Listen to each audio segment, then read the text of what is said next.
What's up, YouTube? It's your boy David here today for another YouTube video. Today, I am going to be reacting to The Shop. Superheroes are in need for help. So, without further ado, let's get straight into the video. Here's to another episode of Uninterrupted, The Shop, full of memorable and very unpredictable moments. Cheers to that. I accidentally got high at work. Okay, the phrase is Accidentally. Whoa. That don't even sound right. Accidentally on. They said you're wrapped. So I'm in my trailer, and this was the one and only time I was like, you know what, fuck it. I'm just gonna have some weed in the trailer. And then I was literally going to walk out, and they're like, we just rearranged the scenes. We're going, you're on. And I was like, I am not kidding. I acted like the line is like, wow, I can't believe he would do that. And instead I was like, I can't believe it.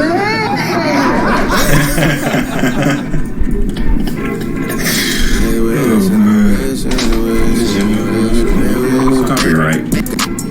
Where we are this, I'm such a news junkie. We've never lived in a time where we are this forced to look at everything for better or worse. You cannot turn away from it. I'm about to say, do you ever shut it off? Yeah, but for like a day, max, and then I'm on it again. I don't think we're forced. I think we're conditioned. Yes. It's a conditioning now for sure, because everything from the way it's displayed to us to the device that we get it on is designed to keep your attention. Yes. And it's a cycle, because that feeds ratings. Ratings feed a story. Advertisement. And before you know it, we're all sort of engrossed in something. And But it is interesting also, like, Kai, you have a different situation because during the season you have literally microphones in your face. How do you deal with that? Like, just the constant media, I don't want to call it scrutiny, but like obligation you have, right, as part of your job? Yeah, it's wearing the crown, honestly. It comes with it. We all say it. Easier said than done. I mean, dealing with it in my shoes is difficult at times, I'll be honest. But there are times where light shines through the truth, and you have to spread it out. And I do my best to be available and give that warm invite to all walks of life. I think that's such a lifelong North Star of a goal for me, like, to not alienate people, to Absolutely. find the common denominator. We all have stories. How do you do that? Because it's definitely so important to me to find a way to, like, I love toilet paper because we all use it. I'm like, there is a fantastic common denominator. I mean, it's everywhere. It's something everybody kind of engages in. And I try to think about everything that we come together on or to have an attitude, but I've tried to carry that out in a much deeper daily way. How do you do it? I had to figure out what my moral compass and code was going to be. And I went searching down my family lineage. And if we continue to say as a human race we've been here for hundreds of thousands of years, then I think people in the past got it right. We don't have to keep trying to change history all the time and manipulate it to be pretty again. It's like there's an ugliness to it. And I like that just as much as I enjoy the beauty. I am willing to serve a bigger purpose than myself, and that means that I'm willing to take the lead as well as be a passenger on someone else's journey and just listen and grow throughout that. So I do my best to stay in that balanced place and really learn about the indigenous ways of living, which is Mother Earth first. Of course. By the way, Paul, just for you guys to know, he started a professional lacrosse thing, which is a fucking big deal. Congrats to you. Thank you. And it's going. He's got a deal on ESPN. That's but as the amazing. founder of a league, and like you feel like you're one of the pillars of lacrosse, do you feel a responsibility now? No question. The reason why I wanted to start a new league is that lacrosse is a native game through the Americas. And we don't know with full accuracy the history of the native people in the Americas. Some count for 70 million prior to 1492. But we do know that 95% of the population was wiped. And this is a lot of what you're close with through your mother, through your own bloodline. And in lacrosse, it's a game that they call Dehontik Wahas. It started in the Northeast, which is the Haudenosaunee people of Six Nations. And they played for the creator. They call it the medicine game. And the version that you see that I played, grew up in loving, is a secular version. And part of what we do now is through healing, I think lacrosse's Northeast exclusive kind of prep school reputation is understanding ways to connect with other people. And you look around, there's just a lot of white people that play a sport, and it's an indigenous game. At the professional level, I was embarrassed to tell people what I did. Isn't that like the white boy sport? And so you're like, fuck, man, you know. So what do? I'm a pro athlete. I mean, that was in my bio. You were just saying I'm pro athlete. Pro athlete, it was easier. So then I was like, man, this shit's got to change. You want to change the narrative of the way I see lacrosse. 100%. And there's risk because you have your core audience that is like, nah, don't talk about that. Like, lacrosse is great. Can I ask a question? Was there a moment in your life where you were first blown away by lacrosse and thought, this is what I want to spend my life doing? It was a build-up over time. Right. But wasn't as a kid? When I didn't start playing until middle school, and it was because my neighbor gave me his backup stick. We grew up playing rec sports. Though. Like that's the moment. That's the moment Yeah, for I me. got it, but I sucked. My first shot went backwards. That's okay. I wanted to quit. I grew up playing hoops, soccer, track and field, and there are a lot of times in my career where I was like, damn, I should have stuck with this. By the way, Drew, I want to ask you the same thing about, you were in fucking E.T. How old were you? Dang, she was an E.T.? I didn't even know that. Dang. She was an E.T. I gotta watch the movie again. I didn't even know that she was an E.T. It's 6. 6? Did you want to do it? Did your parents have you do it? And at that moment, did you realize this is what I want to do for a career? No, by that time I had already been long in the tooth with working, and I was at 6. You were 6? Yeah, I did my first commercial when I was 11 months old, in diapers. Not a euphemism, but I was born into a family that all did it. Like all did show the Barrymores, but they were all dead and long gone. And my dad was a drug addict, and he was, didn't wear shoes, and he was really crazy, but like awesome and a character, and sort of like Gollum meets Oscar Wilde on drugs. And he was just so cool and fascinating. And I could tell at a young age, I was like, oh, this guy's not capable of shit. So let's just love him for who he is and not expect anything from him.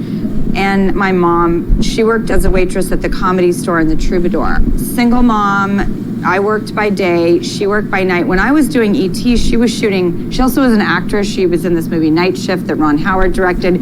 She was doing that. Oh, family, God. Man. She was born in it. Playing like hooker number 19 at night while I was doing E.T. in the day. And then she stopped to become my manager, and that's where everything fell to shit. And how long did she stay your manager? Well, at 14, I got emancipated by the courts, and I got out on my own. But I had been in an institution for 2 years before that. Wow, what a life you've lived on. So I think one of your questions was going to be, do you think that for kids going into the business is a good idea? And I would say, fuck to the no. Because the even with all your success early on you had. That's the irony. I love my life, but I as a parent don't have the ability to say it's a great idea, because the statistics alone show what, and I think I believe the answer is, what happened to me is you just get so much access. And my mom was bananas. My mom took me to Studio 54. She would get into the clubs, but I don't think that kids should live like adults. I have a question though, really technically. First of all, I want to start off by saying congratulations on that role. At 6 years old, you gave a performance that I think everyone basically mirrored.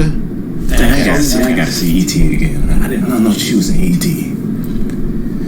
Because I remember, I know it was a dude. Oh man, I forgot. I gotta watch E.T.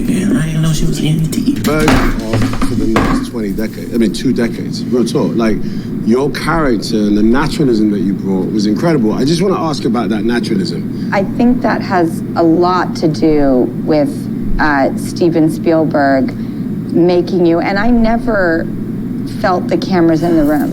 I believe a camera's there to do its job of capturing, but it's another soul within, like, the group of people. And I know there are cables, I know ET's not real, and I know there's cables on that camera, but it just all falls away, and you're so in the moment, and you're so present. And I think a lot of people who kind of do a lot of cut and action and fanfare, like, I'm a real, like, keep it rolling. Keep it rolling. Keep it real, just be in it. Yeah, And that's one of my aspiration, man. I want to become an actor, man. Something, man, I just want to become an actor. That's something I always wanted to do, becoming an actor, bro. That's something I wanted to do. And Steven was really like that, and he really encouraged improv. He loved the naturalism, and I think, you know, he used to say, don't act your characters, be your characters. By the way, in this day and age, you know, like, we don't get E.T. with the wires. No, that's right. No. Yeah. It's a green figure Yeah. or an X in Yeah. the room, and you act to the X. Do you like playing a hero or a villain more? Like, which one gives you more satisfaction? I bet he say villain. I bet he say villain. Which are you more comfortable Great with? question. Because you go back and forth. For sure. That felt like And a a little villain bit of smile. bow, Stringer Bell, you know? Yeah, Stringer Bell. that was over the 10 cusp. years. Stringer Bell. Right down the middle. I feel like literally satisfaction comes from playing characters that feel as far removed from me as possible. Got it. All right, I consider myself a human being that is, you know, a little bit embracing of everything. So when you play a bad character, a character that has like no redeemable qualities, there's something really satisfactory about that when you don't come from that place. Even within that, how soon Told you, bad guy. You like play the do you feel like you're the character? Is it immediately day one you show up for both of you? Is it halfway through? Like, when do you feel you're this character? I mean, I definitely do a lot of, like, studying and research and backstory, and I want to have a kind of a thought or an answer or, like, history as that person. Everything you do is show up so fucking prepared that is the only point where you can let go and be free. It's so funny you said about being prepared. You know, I've seen you do things, and I've asked Bron, like, holy shit, that movie. He goes, I've seen him do that in practice 100 times. Yeah. Like, Thank you. the things you do on the court, like, you're that over-prepared for them, and they just become... And do you remember the shit you did? Because there's one specific shot, I think me and Bron talk about, that you made. It's a left floater, left-hand floater. Off the backboard, on the On the baseline, backboard. though. Yeah, With yeah. the angle, I couldn't believe. Yeah. Fuck making the shot. I couldn't believe you thought you could take that shot. Why? There's nobody in the history of game that got to that spot and jumped up and thought that was an option. Catholic school didn't let me stay left-handed. Oh, you were left-handed at first? Absolutely. Oh, wow. Oh, that's why you got to. Absolutely. I was getting slapped on the hand for writing with my left Oh, hand. wait, I never knew this. Yeah, that was old school. This was in '96. Do you write lefty? Yeah, I could do both. Wait, so when you put a ball Yeah, in your left dangerous. hand, how does it feel now? Natural. No, when you Yeah. watch him play. Are you ambidextrous? Makes sense Yeah, now, just though. both sides of my brain are unlocked if you're asking. Yeah. Yeah. Is one more creative and one more logical? Like, But that's why I wanted to ask you guys, because what do you like to be described as? Actors, as your role that you play, or as Funny, artists? when you said you put pro athlete Right. in, like, your profile, so to speak, Yeah. I was like, dating app or occupation? And I wanted to take a poll around the room and say, if you had to describe yourself in 1 or 2 words, what would it be? I love a genreless life. It's beautiful to watch and appreciate that, but also do it yourself. I make music. I pray with ministers. I sit with everybody you can think of. I'm sitting and observing and trying to learn. Artist just gives me, when I describe myself as an artist, it just gives me an opportunity to do whatever the fuck I want. You're an artist. Artist is vast. Absolutely. I You feel like create. we all You're are. creative. Yeah, creator, artist. the tool I choose to use as my paintbrush is my basketball. I've done it in my backyard since I was 6 years old. But when you're out there, are you thinking about the shit you're doing, or are you just doing it? I am constantly crafting new canvases every time I grab the paintbrush, the ball. New canvas, new side on the court. It is literally just a hardwood floor with lines on it, but I disrespect those lines and go outside those boundaries because it's meant to. It's meant to be. And it's fun, right? Absolutely. Is it fun when you're losing? It's the fucking I was just telling him, there's like, do you guys have an assassin's oath? What's that, Kai? You just love being in the water full of sharks. The best of the best. The man in the arena, just like always on that level. You just know everybody's a gladiator just like you. Just like you. Losing is the assassin's oath, like, of just, we don't want that. Do you flail when you're like losing, or does something like kick in? Because if I'm like spun out at work, I wonder if the work is good when I'm grasping and desperate. Yeah. I think that, like, the thing about acting is that you're literally replicating things that people go through every single day, right? Mm-hmm. So when someone's screaming and shouting in the middle of an argument, you're doing it. If your gut doesn't feel like that, it doesn't quite connect as actors. Yeah. Losing is when you have to fabricate that. And the crew are like, okay, we're gonna go one more. And you can tell everyone knows that this is a moment that the boom man's like, Yeah, if you want to stay in it, don't look at the crew. Don't look at the crew. You can tell when you're stinking it up or something's off. Yeah, and sometimes it's a time You're like, fuck. to let go even more or to try even harder, and you never know which one's gonna like end up getting you there. And it's the same as like when all of a sudden the shift has happened and you're on the down and you're trying to get back up, losing to winning. What is it that kicks in that gets you back to a better place? I mean, here's the thing.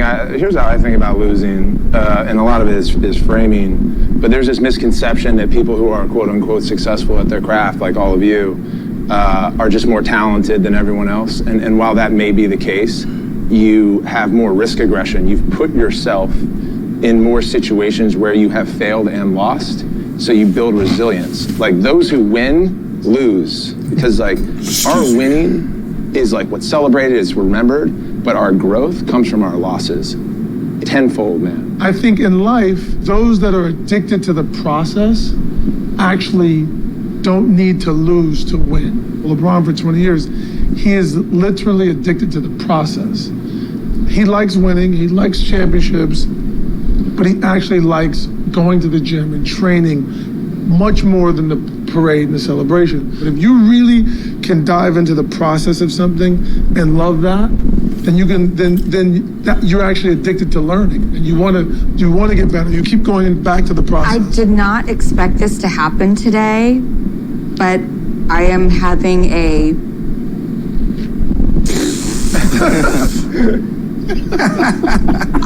addicted to the process. But how does that prepare people for the losses? There are so many fragile young people, right? When they take a loss, it is over. That's what I'm saying. That's a great question. See, that's what I think is you. We definitely got that mindset, bro. Once you,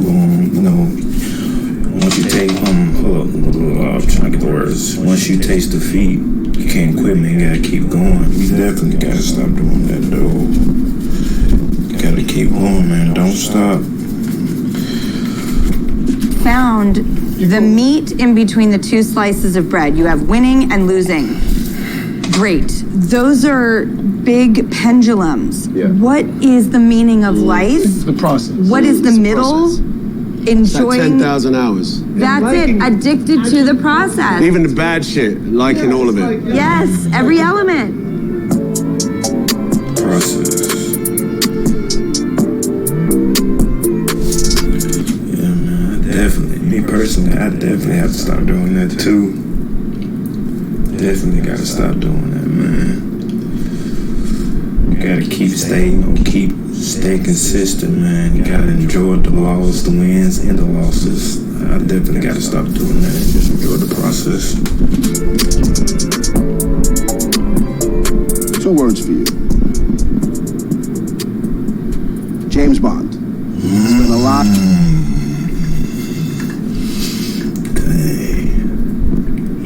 James Bond? And how old is he?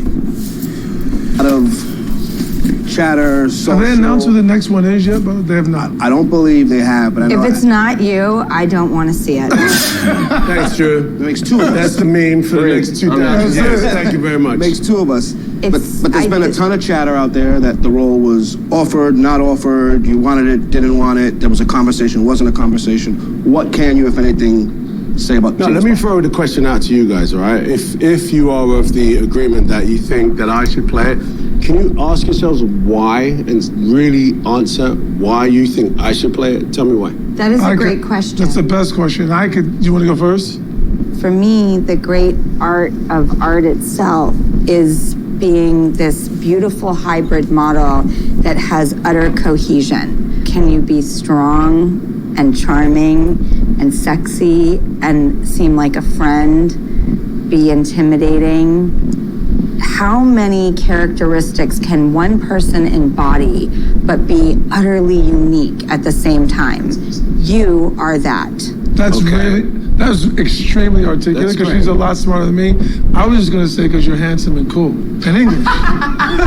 But do you think that there's a nostalgia, and be honest, there's a nostalgia to the idea, I shouldn't say nostalgia, there's an allure to the idea of me being the first black man to play that character.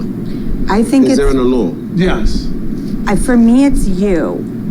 Undoubtedly. It's also, there's another characteristic that you don't embody, which for me is my number one, I gotta go characteristic, which is smug. I fucking hate smug more than anything in the world, and you don't carry that, and yet you have every confidence and capability in the world, but you're devoid of the one that alienates people I feel the most. I like people who bring people in. I do not want to be pushed away and sit there and think I have to like this. Bring me in. You bring people in, and you're not desperate or pandering whatsoever. Do you want to do it?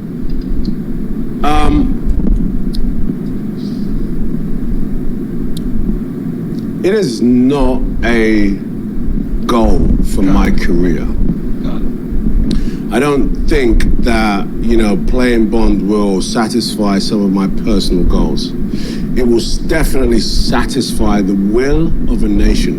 I'm not going to lie. Every corner of the world I go, and I'm talking about different cultures, they always go, Bond.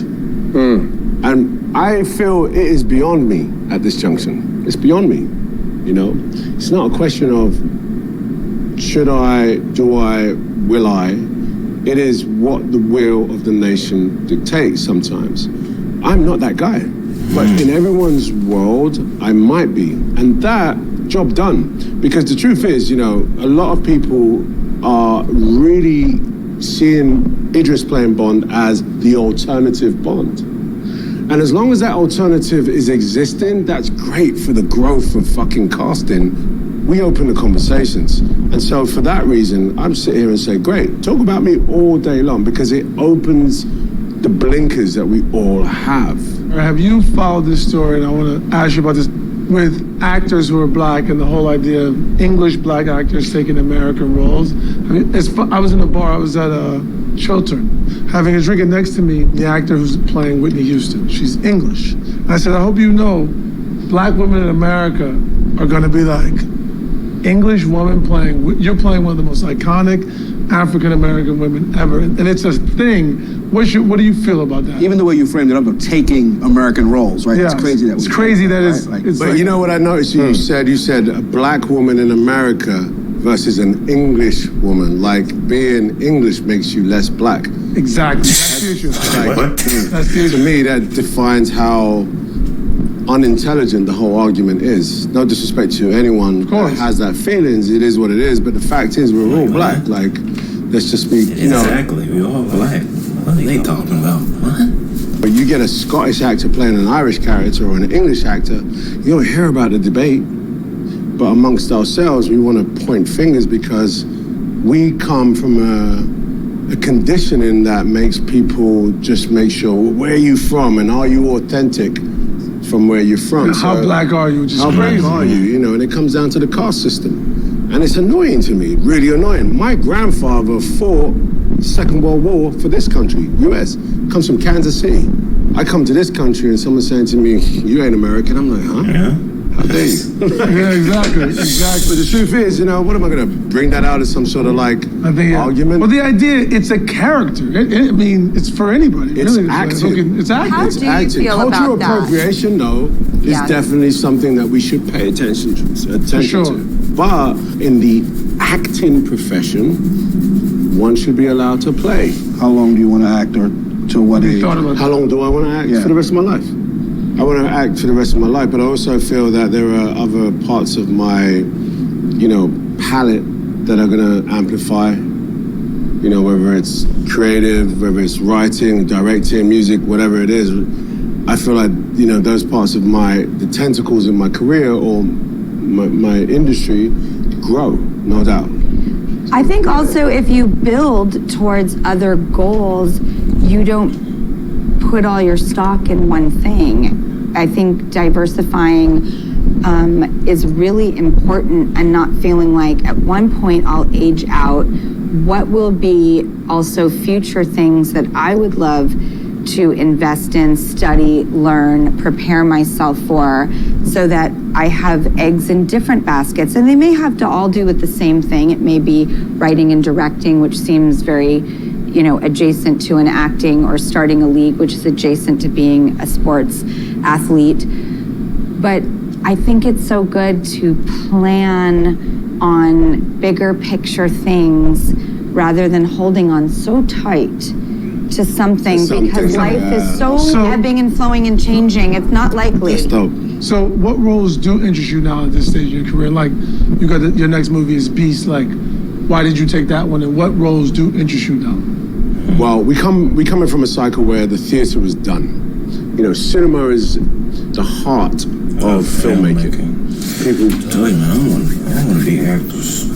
Bro, that's what I want to do. I want to be the actor. I want to be an actor, bro. I want to be on movie screens, making movies, entertaining people, man. That's what I want to do, man. I love it.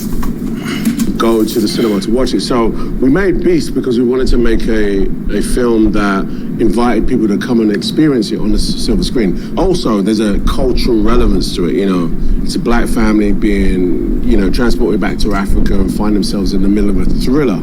And that hasn't been seen before, so that's partly why I did it.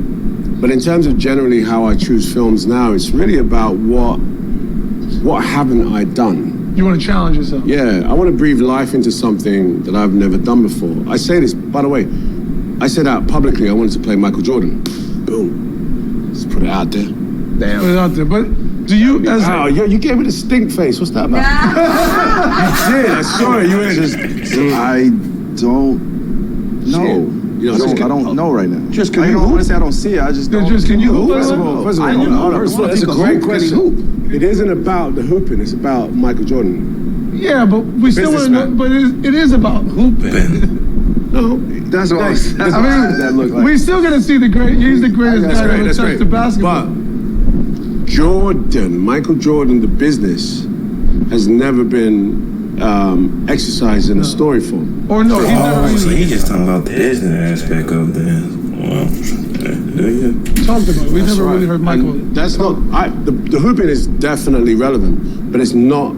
If I was going to dissect a story about him, it wouldn't be about the hooping because nobody wants to see someone pretend to do Yeah. moves we've seen all day. Also, Nobody I wants to see love that. business, and I'm hot for this movie Thank you. already. Talking business, how many athletes understand the business of Lightsaber, thank you. sport they play? I mean, look, I think that athletes, there are different. There's a range of them. Some want to know, like you guys have all done, and then there's some athletes, like there are actors, that just want to be talent because they know that it's a fleeting business and they need to strike and not be distracted by anything else. But having played sport for 14 years, then going on the league side, you get it. And you get where the tension is. Because I used to be an athlete to say, why the fuck don't they do this? This seems easy. They're marketing it wrong. They're doing this wrong. And the thing about business is that you have a board, you have employees, You have constituents from players and their parents and agents. And everyone needs to be heard and talked to. As athletes, we just have ourselves. We have one board member, it's us. We have one athlete, it's us. And we make decisions, that's why you can be agile. But I would say that you've got to thread the needle. Yeah, I'll just be completely honest. I was a nerd way before I was an athlete. Like just a quirky, awkward kid. So I did it based on the ROI in 4th grade because my dad's a financial sector, head. He knows a lot of information about the market. Saw him wake up 5:30, 6 a.m. to go to Wall Street. So I got a different perspective. 4th grade, I went in my closet. I said, I am going to the NBA. Anything you invoke with I am after it, the power of manifestation and what can happen in the universe comes true. So in 4th grade, so just imagine me in 4th grade, I'm looking at the ROI on what NBA players make per year. And I'm just doing this as a curious young man, exploring the world. And now that I'm 30 years old and I have fiduciary responsibility to the Players Association, representing not just me now, but the next generations to come after. It can be a lot to handle when you learn about the tension behind the scenes. What have you learned? What have you learned over the last 3 years, 4 years? You went through, you was the eye of the storm for one time. I don't want to talk about the storm, let's just talk about what you've learned from it. Who am I sitting in front of today? I have been through a lot more than I could probably speak on in 5 minutes or 10 minutes. I don't use it as baggage that I like to carry around with me. My history is my history. I've done some quirky shit in public and some quirky shit behind the scenes, and I've dealt with like the vilification of that. Mm-hmm. And I often didn't spend a lot of time with people. You can ask them. I would be in my house, dedicating myself to watching greatness. That's Kobe, Bron, MJ, studying these positions that guys that are in the older generation have done before me. So I want to be just like them. Like playing with Bron and playing with KD. Man, I'm telling you, bro. If you would have stayed with Bron, man, bro. Just imagine, bro. But they're gonna be good this year, though. Him and KD, Ben Simmons, they're gonna be up there in the race for the title. But man, though, if him and Bron would like to stay together, man.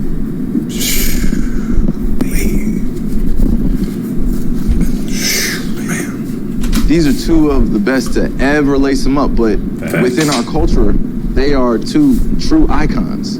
And I had to fill in those shoes that were very uncomfortable for me because at that point in my life, I didn't know where I wanted to go. I was watching the 30 for 30 on a decision. A year later, I was drafted into that Cleveland emotional train of the prodigal son, chosen one has left. And here we have this 19-year-old kid. I'm 6'2". I'm not jumping out of the gym. Emotionally, I was dealing with things that I had no idea. Had nothing to do with you. Nothing to do with me. Absolutely nothing. So when I took on that pressure and as my own, I started feeling like I got to bring Cleveland back to the promised land. That's a solo act. You went through that when you were 19. How old were you when Bron came back? 22, 23? 22, 23. With what you know now at 30, do you do anything differently during that period? We can stay here for hours. We can stay here for hours going through the details, combing through it. But I think the greatest thing I would tell the youth is superheroes need help. The leader of the team doesn't always have to take on the burden. And Bron took on crazy burdens. We feel that's the biggest commonality we have as human beings is emotions. They may look different in how we express it, but they're the same. If you're angry or you're sad or you're going through stuff in your life, it is the same emotion that I would feel. It just may look different. I'll be honest with you, I was in those circles where the shadows were all around me, partying my ass off, relationships here and there, going through heartbreak, going through things that show the authentic, true you because somebody's actually putting up with your shit. Shout out to my wife. She's actually putting up with all the drama and all the things that I thought I had to hide. And this person came along my life in the last 3 years and she shook my whole world up. And I started having kids, started calling myself a king, a chief of my tribe. My daughter started doing things that really shaped the way I wanted to see her future. And that is really what invited me to become a softie, more feminine in my approach. It's cool to be masculine all the time, but there's a balance, like Kundalini, like the yin and yang. I think karma also chooses, like, Yes. You're supposed to be a girl dad, you know? I have two girls. I'm like, that's what my whole life was for, research, to matriculate to them to the best of my ability. I understood my whole existence when I realized I was having two girls. Let me ask you this, Drew, because talking about superheroes need help. You're a superhero to all of us, your career.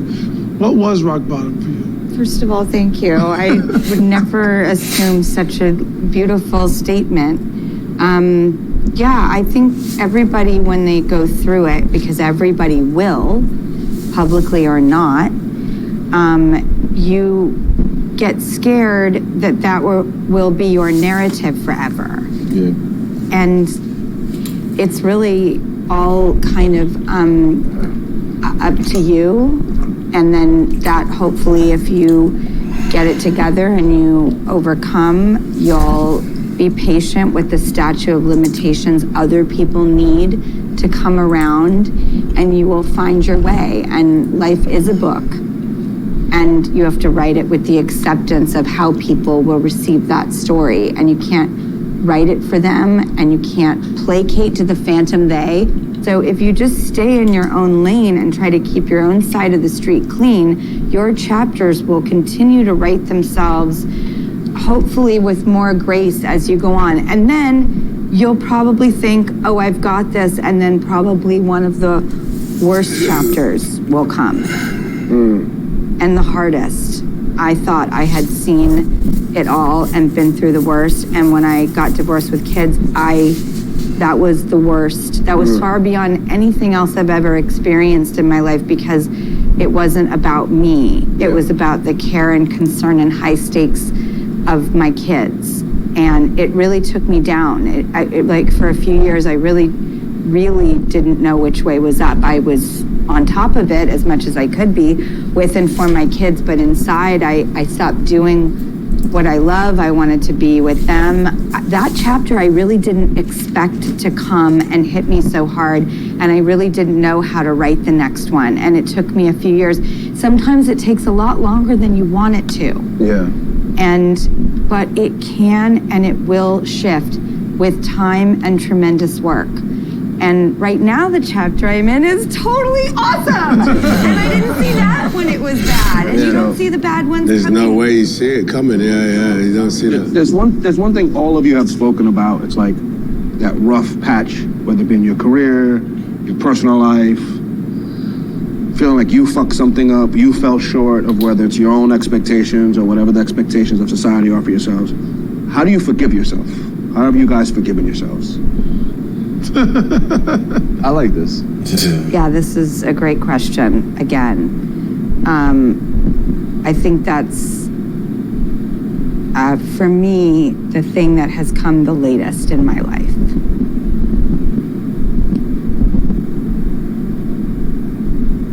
Only recently do I forgive myself. That's dope. But I'm there. It just took me so long to get there. I beat the shit out of myself about everything. I had to be my own parent. And God, I'm so hard on myself. Ridiculously, painfully, miserably, unlivably hard on myself. But I'm finally on the other side of that. And I'm just so happy to be there, because it's those things. Being okay with yourself, not competing with others, realizing you're your own unique snowflake of a being, and how to embrace that, how to forgive yourself. Those are such big, overarching themes of life. And it can take so long, sometimes you just think you'll never get there. And God, forgiveness of others has always been available to me, on tap, really. But me, not at all. But as of recently, I'm really having some amazing breakthroughs, and it feels so good. God bless you. nice. I don't wanna die for them to miss me. Yes, I see the things. I do all things. I'm genreless. You might see me DJ in a set in Ibiza, or you may catch me. What the No, hold up. You know what? He said that, but I didn't pull the stink face when I said I wanted to play Jordan. That's it, right there. I feel good sometimes I don't. I finesse down Western Road. Rip on this copper way. Well, man, this be the end of this video, man. Man, this was good, man. This was good, man. I love watching the shop, man. They drop gems, you know. They bring, like, they talk about great conversations and things and all that nature, but this will be the end of this YouTube video. Like, comment, subscribe, follow down in the description below, and turn on the post notifications so you can know when I drop a video. But till then, I'll see you in the next video. I am gone.